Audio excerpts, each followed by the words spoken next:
sebenarnya kalau kita lihat dari angka ini kan sebenarnya cukup baik ya Pak. Baik, tapi karena, berapa nyerapnya? Terlampau dari target presiden. Kita harus lihat nyerapnya berapa. Nyerapnya berapa, itu yang kita mau lihat. Saya nggak lihat yang terakhir, saya bilang saya nggak update. Tapi kalau saya nggak salah sampai 2023 ya mungkin, karena saya meninggalkan Apindo 2023, itu per satu dari tadi yang 2013 1 triliun itu 5.500 orang, 2023 1 triliun itu hanya 1.076 gitu loh. Nah ini saya nggak tahu nih berapa lagi nih. Jadi kita pertanyaan yang mendasar adalah ini investasi itu siapa sih sebenarnya gitu kan?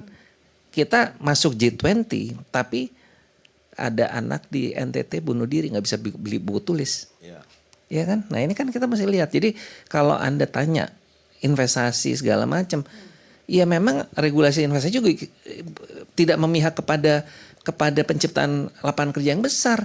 Yang dikasih karet merah kan nikel, hilirisasi nikel, baja segala macam ya. Itu boleh-boleh aja. Tapi rakyat itu butuh pekerjaan. Gitu loh. Artinya nah ini sektor-sektor prioritas tersebut ini tidak menyerap terlalu banyak tenaga kerja dalam gitu. sektor realnya. Kenyataannya begitu. Halmahera pertumbuhan ekonominya 2023 ya kalau nggak salah ya itu 27%. Tapi di sana angka kekurangan gizinya paling tinggi di Indonesia. Ironis nggak? Ya karena itu semakin kita lihat itu tadi. Mari kita melihat itu saintifik gitu loh. Ini mohon maaf ya kita ini kan bergelut di kebetulan saya juga pengusaha tapi juga saya di akademisi ya. Jadi kita selalu lihatnya itu adalah data dan faktanya aja gitu loh. Yang dibutuhkan oleh masyarakat tuh apa sih sebenarnya gitu loh. Nah itu kita tidak pernah dijawab. Kembali ke masalah topik utama kita daya saing. Ya kalau kayak begitu rakyatnya itu tidak mendapatkan kesempatan kerja yang baik. Ya gimana dia mau meningkat daya saingnya dong. Yang paling, jadi kalau kita contoh Cina ya Mbak ya. Cina itu dulu yang dipikirkan oleh pemerintah Cina dulu apa? Bagaimana kebutuhan domestiknya bisa dipenuhi sendiri. Swasembada gitu kan. Mereka berhasil. Jadi Cina itu memang dia sekarang the biggest exporter in the world ya. Tapi jangan lupa pasar domestiknya mereka sangat kuat.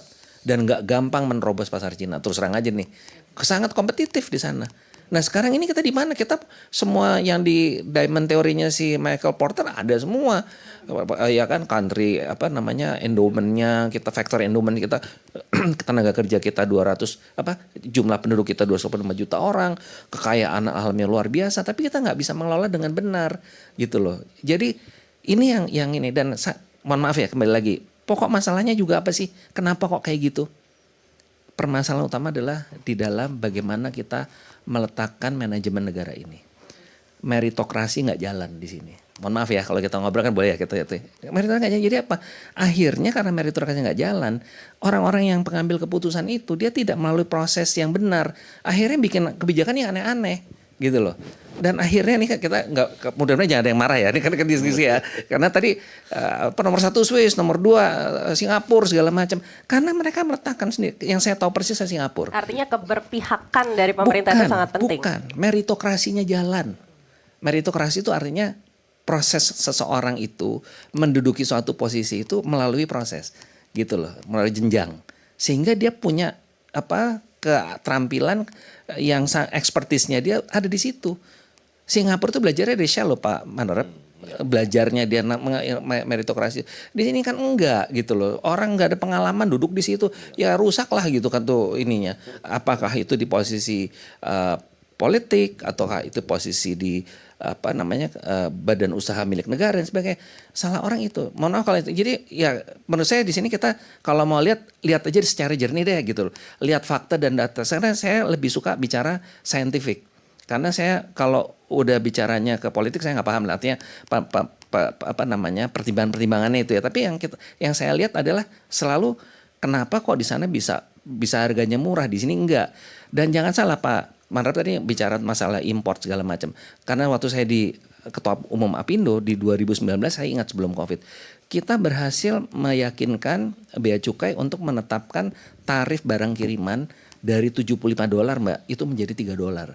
Artinya apa? Kalau dulu tuh kalau di maksimal $75 itu nggak kena bea masuk tuh Mbak. Turunnya sampai $3. Lah tapi kok sekarang kok barangnya masih tambah banyak. Artinya yang lolos itu kan banyak. Artinya kan kalau di $3 kena threshold pada bayar ikut jalur biasa dong gitu kan. Ini contohnya loh ya. Jangan marah nih yang apa mungkin nggak sepaham dengan saya. Tapi artinya saya selalu bicara data. Karena udah diturunin $3, artinya yang Bapak tadi bilang untuk melindungi apa industri dalam negeri ada gitu. Tapi kenapa Bapak kalau lihat di apa platform e-commerce kok ini jadi murah banget ya dibandingin ya rusaklah kita gitu kan. Beli batik yang di printing di Cina sama batik yang di printing di apa Solo gitu ya. Ini nggak kompetitif. Nah, ini yang perlu kita sampaikan. Dan tadi saya juga tertarik waktu bicara apa kualitas. Saya cerita sama Pak Maret, Pak Bu Lili. Saya sama Mbak Popi Darsono nih bikin apa pusat kerajinan kulit di Garut. Bisa kok bagus hasilnya sekarang kan kita serius gitu. Kita intervensi dengan menyediakan tempat untuk apa sentranya dan kami melakukan pelatihan kurasi terhadap kita undang desainer dari Prancis, kita undang desainer dari Italia ngajarin perajin di sana. Boleh cek deh. Penyerapannya di dalam negeri seperti apa Pak sejauh ini? Monggo kalau mau main sana. Itu setiap dulu ramenya weekend Mbak. Sekarang ternyata alhamdulillah weekday juga rame. Ibu-ibu, karena kan ini terkait lagi dengan daya beli nih artinya di dalam negeri. Itu tadi. Jadi saya bilang kita tuh punya kalau mau serius mau bisa lah gitu loh. Saya bukannya saya hanya pengalaman pribadi. Ternyata bisa kelas menengah yang tadinya maunya branded itu sekarang belanja ke Garut. Mohon maaf ya mungkin ada orang-orang yang nggak mau terekspos lah kalau dia ini. Sekarang terekspos kalau dia tuh suka beli barang di luar negeri gitu ya. Sekarang belanjanya di situ sekarang udah nggak kalah kualitasnya Mbak. Gitu. Artisan kita hebat. Tinggal bagaimana kita meningkatkan kualitas itu dan menempatkan pada pasar yang benar. Baik. Gitu. Tidak mudah loh narik orang dari Jakarta ke Garut suruh belanja. Pak Maria kalau main sana pasti panik buying deh. Karena harganya murah barangnya bagus. Ini wah, contoh saya jadi aja. penasaran ya. Artinya Pak Haryadi ini sampaikan kualitas ini bisa dibangun selama kebijakannya ini benar dan diambil oleh orang-orang yang memang expert di bidangnya begitu ya.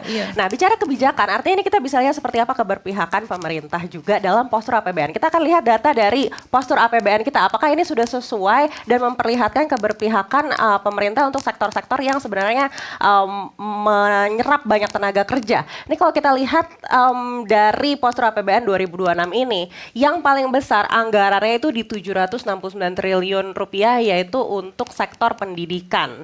Begitu ya. Sedangkan untuk sektor pertanian ini mungkin ada seharusnya di poin 1 atau poin 3 ya. Ini anggarannya 165 triliun dan 335 triliun.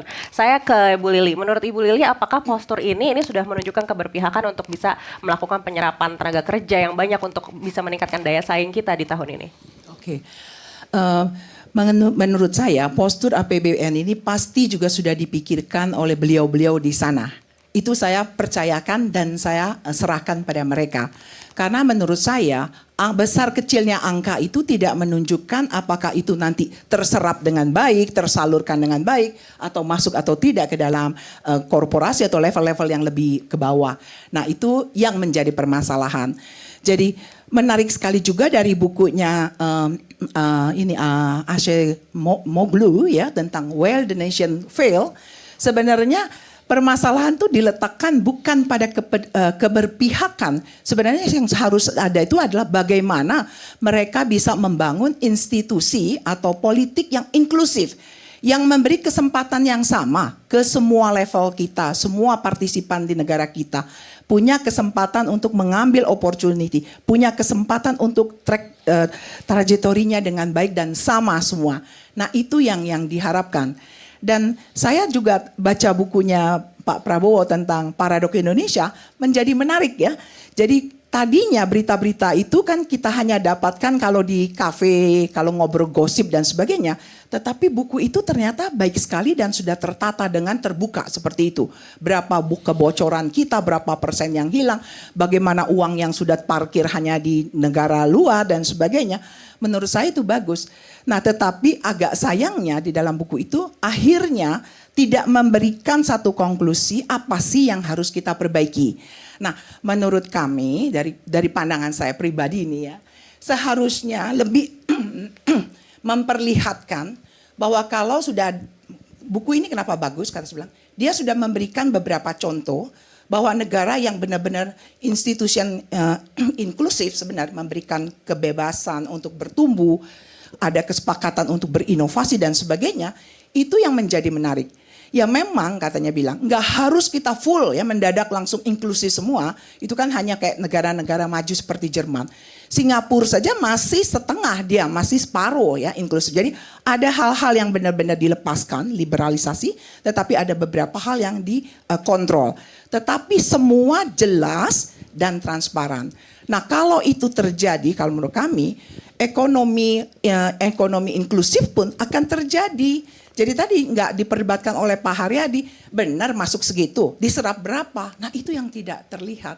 Jadi kalau menurut saya saya tidak memperdebatkan, it's okay. Yang penting penyerapannya ya Bu. Penyerapannya bagaimana, betul tidak realisasinya seperti apa. Menarik sekali tadi Bu Lilin sampaikan, memberikan kesempatan yang sama untuk seluruh partisipan.